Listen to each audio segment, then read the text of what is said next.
வணக்கம் நண்பர்களே, முக்கியமான டாப்பிக்கை இந்த பதிவில் பார்க்க போகிறோம். பி த லீடர்ஸ் இயக்கத்துடைய தலைவர் அண்ணாமலை அவர்கள் கொஞ்ச நேரத்துக்கு முன்னாடி ஒரு பதிவு போட்டிருக்காரு. அந்த பதிவை பற்றி நம்ம தெரிஞ்சே ஆகணும்.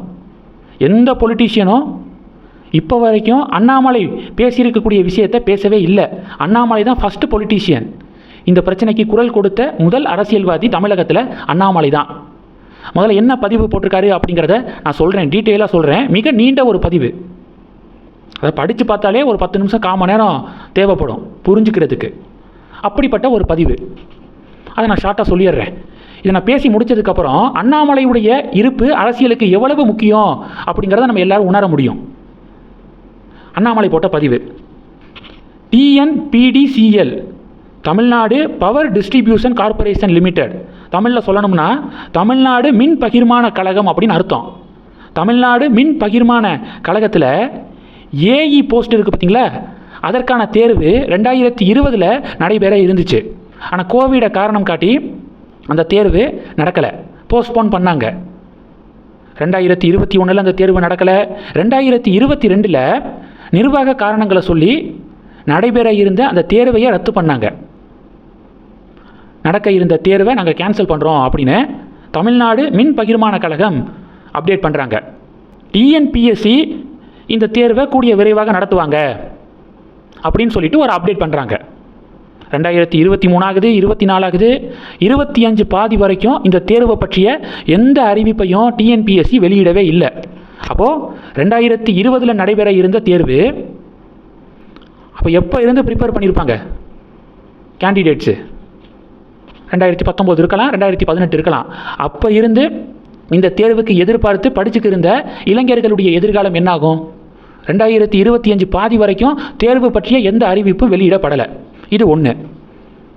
2024 பொதுப்பணித்துறை இருக்காங்களே, அவங்க பொதுப்பணித்துறையில் ஏஇக்கான தேர்வை நடத்தி அதற்கான ரிசல்ட்டை வெளியிடக்கூடிய அந்த நாளிலிருந்து ஒரு வாரத்துக்கு முன்னாடி பொதுப்பணித்துறை ஒரு அப்டேட்டு என்னென்னா, ரிசல்ட் வரப்போதில்ல, இந்த ரிசல்ட்லேயே தமிழ்நாடு மின் பகிர்மான கழகத்தில் ஏஇக்கான வேக்கன்சியில் 195 இடங்களை பிடபிள்யூடி நடத்தின அந்த தேர்விலிருந்து நாங்கள் 195 பேரை நாங்கள் செலக்ட் பண்ணிக்கிறோம் அப்படின்னு சொல்லிட்டு திடீர்னு அறிவிக்கப்படுது. இதற்கான ஏஜ் லிமிட்டு 32 அப்படின்னு ஃபிக்ஸ் பண்ணுறாங்க.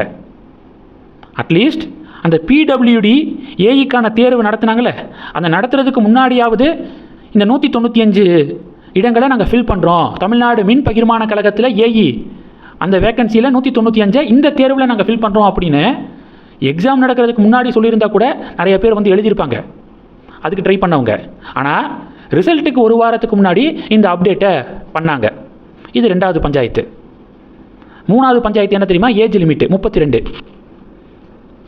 ஏஜ் லிமிட்டில் ரிலாக்ஸேஷன் வேணும் அப்படின்னு சொல்லிட்டு கோர்ட்டில் கேஸெல்லாம் போட்டு கேஸ் நடந்துட்டு இருக்கக்கூடிய இந்த சூழலில் கடைசியாக டிஎன்பிஎஸ்சி அந்த தமிழ்நாடு மின் பகிர்மான கழகத்துக்கான ஏஇ எக்ஸாமினேஷனை நடத்தி 2025 கடைசியில் நடத்தி 2026 ரிசல்ட்டை வெளியிடுறாங்க. ரிசல்ட்டில் நல்ல மதிப்பெண் எடுத்தவங்களாம் கலந்தாய்வில் தகுதி நீக்கம் செய்யப்படுறாங்க. ஏன்னா ஏஜை காரணமாக சொல்லி 32 வயசுக்கு மேலே ஆயிடுச்சு அப்படின்னு சொல்லிட்டு ஏஜை காரணமாக காட்டி கலந்தாய்வில் பல நல்ல மதிப்பெண் எடுத்தவங்க தகுதி நீக்கம் செய்யப்படுறாங்க. இது எல்லாத்தையும் அண்ணாமலை சுட்டி காட்டியிருக்காரு. என்னங்க, தப்பை நீங்கள் வச்சுட்டு அவங்கள எதுக்காக தகுதி நீக்கம் பண்ணுறீங்க? நியாயப்படி பார்த்தா 2020 தேர்வை நடத்தியிருக்கணும், 2020 ரத்து பண்ணீங்க. 2025 வரைக்கும் தேர்வு பற்றிய எந்த அறிவிப்பையும் வெளியிடலை. இடையில் 2024 வேறு டிபார்ட்மெண்ட்டு ஏஇக்கான எக்ஸாமினேஷனை நடத்தி அதனுடைய ரிசல்ட் வரக்கூடிய கொஞ்ச நாளைக்கு முன்னாடி தமிழ்நாடு மின் பகிர்மான கழகத்தில் ஏஇக்கான வேக்கன்சியில் 195 இடங்களை இந்த தேர்வுலையே நாங்கள் ஃபில் பண்ணுறோம் அப்படின்னு ரிசல்ட் வரதுக்கு கொஞ்ச நாளைக்கு முன்னாடி வெளியிட்டீங்க. அது தப்பு. இவ்வளவு காலம் எடுத்திருக்கு. கடைசியில் அதற்கான ஏஜ் லிமிட்டை 32 ஃபிக்ஸ் பண்ணி அடுத்து 2025 கடைசியில் ஒரு வழியாக டிஎன்பிஎஸ்சி தேர்வை நடத்தி 2026 ரிசல்ட்டை கொண்டு ரிசல்ட்டை வெளியிட்டு பிறகு கலந்தாய்வுக்கு ரிசல்ட்டில் நல்ல மதிப்பெண் எடுத்தவங்க எல்லாத்தையும் கூப்பிட்டு அந்த கலந்தாய்வில் வச்சு உங்களுக்கு வயசு 32 தாண்டிருச்சு அப்படின்னு பலரை ரிஜெக்ட் பண்ணியிருக்கீங்க. என்ன நியாயம் இது அப்படின்னு அண்ணாமலை கேள்வி கேட்டிருக்காரு. இப்போ அண்ணாமலை என்ன டிமாண்ட் பண்ணுறாரு தெரியுமா? ஏஜ் லிமிட்டில் தளர்வு கொண்டு வரணும். இந்த எக்ஸாமினேஷனில் 32 அப்படின்னு ஃபிக்ஸ் பண்ணியிருக்கீங்களே, அதில் கண்டிப்பாக தளர்வு வேணும் அப்படின்னு மிக முக்கியமான கோரிக்கையை அண்ணாமலை முன் வச்சிருக்காரு. சில உதாரணங்களும் கொடுக்குறாரு. ERB எக்ஸாமினேஷன் ரத்து செய்யப்பட்ட போது வயது வரம்பில் தளர்வு வழங்கப்பட்டுச்சு. அது மாதிரி இந்த தேர்வுக்கும் வயது வரம்பில் தளர்வு கொடுக்கணும் அப்படின்னு அண்ணாமலை வலியுறுத்தியிருக்காரு. எந்த பொலிட்டீஷியனும் இதை பற்றி பேசலை. அண்ணாமலையுடைய இந்த பதிவு இப்போது நாடு முழுவதும் பேசுபொருளாக மாறி இருக்கு. இவ்வளவு விஷயங்களை ஒரு அரசியல் கட்சியுடைய தலைவர் தெரிஞ்சுக்கிட்டு இருக்கக்கூடிய பிரச்சனைகளை எடுத்து சொல்லி அதற்கான தீர்வையும் கொடுக்குறாருல அப்படின்னு பாராட்டுறாங்க. மற்ற பொலிட்டீஷியன்லாம் பார்த்தீங்கன்னா பிரச்சனையை பற்றி மட்டும்தான் பேசுவாங்க, அதற்கான தீர்வை பற்றி அவங்க எங்கேயும் சொல்லவே மாட்டாங்க. அண்ணாமலை தான் ஒரு பிரச்சனைனா எதனால அந்த பிரச்சனை வந்துச்சு, என்ன பண்ணால் அதற்கு தீர்வு கிடைக்கும் அப்படின்னு தொடர்ந்து சொல்கிறது அண்ணாமலை மட்டும்தான்.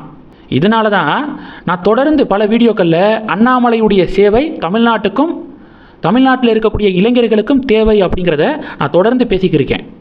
இந்த விஷயத்தை பற்றி உங்களுடைய பார்வைகளை மறக்காமல் கமெண்ட் பண்ணுங்கள். தொடர்ந்து கணக்கில் இருங்க. அடுத்தடுத்து நிறையா பதிவுகளை பார்க்க போகிறோம். நன்றி. ஜெய் ஹிந்த்.